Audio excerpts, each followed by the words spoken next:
किए माँ श्रुतिकीर्ति तुम्हें एते राति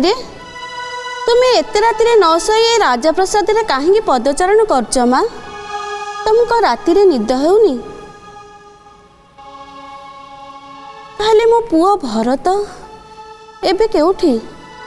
मु आपण पुत्र विषय किसी जानी माँ ओ आपण सान पुत्र सहित मोर शेष देखा 13 वर्ष तले होइतिला ओ मोते की दुख देलु रे दैवा मोते की दुख देलु रे दैवा निज हाथे निज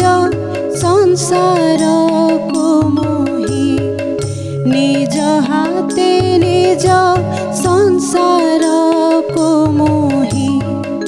कर कथारे करिली उच्छन मोते की दुख देलु रे दैव मु माँ होई सामान्य गोटे दासी कथारे पड़ी मु निज हाथ में मो परिवार निजे ध्वंस रचना करदेली ना ना मु माँ नुहे मु राक्षसी माँ अतीत को स्मरण करी आपण कौन पाइबे मु तो आपणकर बहु बहु है आपण को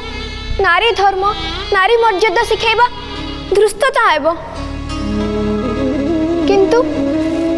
मते आपण अग्रज मर्यादा पुरुषोत्तम श्री रामचंद्र वनवास दंड दिला बेले आपण को भविष्य में घटवा जाऊा समस्त घटना को क्रम अनुसार भाविबार थिला माता क्षणिकर क्रोध क्षणिकर लोभ क्षणिकर लालसा आम मान जीवन नर्क हो जाए माँ नर्क हो जाए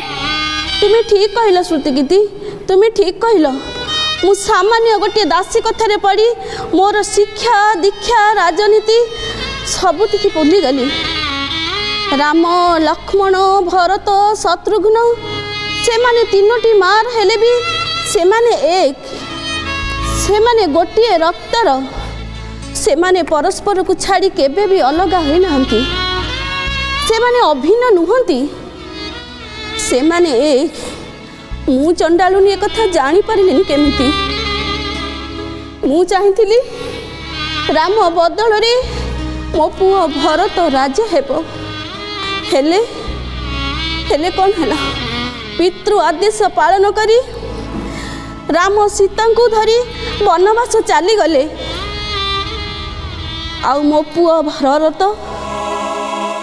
राजा हेबा बदल रे निज कठ को सिंहासन रे रखी सन्यासी नेले हेले हेले मो शत्रुघ्न गले कुआड़े मो सहित शेष देखा समय रे आपण का सान पुत्र मते कहि गले भाई लक्ष्मण बड़ भाई संगे रे गले मु मध्य तंक पछे पछे जाई तंक सेवा करिबी आ ये कहले ए राजमहल ए रथ ए तेजस्वी पाट वस्त्र विधाता कोन मो पई गढितिला कौन कहल तमे मो पु शत्रुघ्न एबे 13 वर्ष होला प्रासाद रे नाहंती तमे माने एक कथा मते कहिनो काहेकी माता परिवार दुर्दशा विषय रे हमें जदि आपण को जणाई थांतु आपण निजु को दोषी माने करी अवसादग्रस्त होई जाई थांते तेणु आमे समस्ते नीरव रहिलु ठीक मु से दिन नीरवता रहिथिले मो पई भलो हेई थांता मो नीरवता मो पई भलो हेई थांता मु जदि नीरवता रही थांती ताले मो आगे रे मो परिवार एमती छारखार हेई न थांता मो लोभ मो मोह मो माया मो बद्धव्या करबा सहित मो पुत्र हरा हेई न थांती श्रुतिकीर्ति मो पुत्र हरा हेई न थांती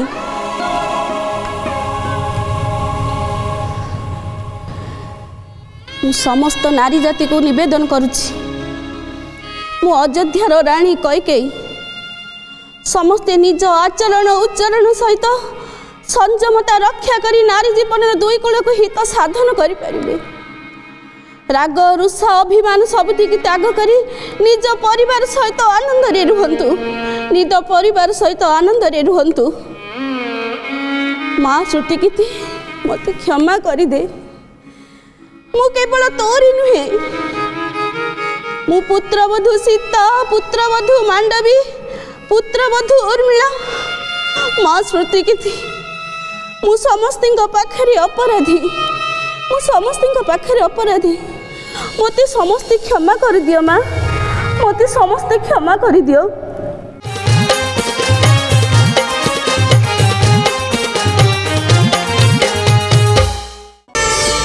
प्रार्थना आम आनंदर उत्सव।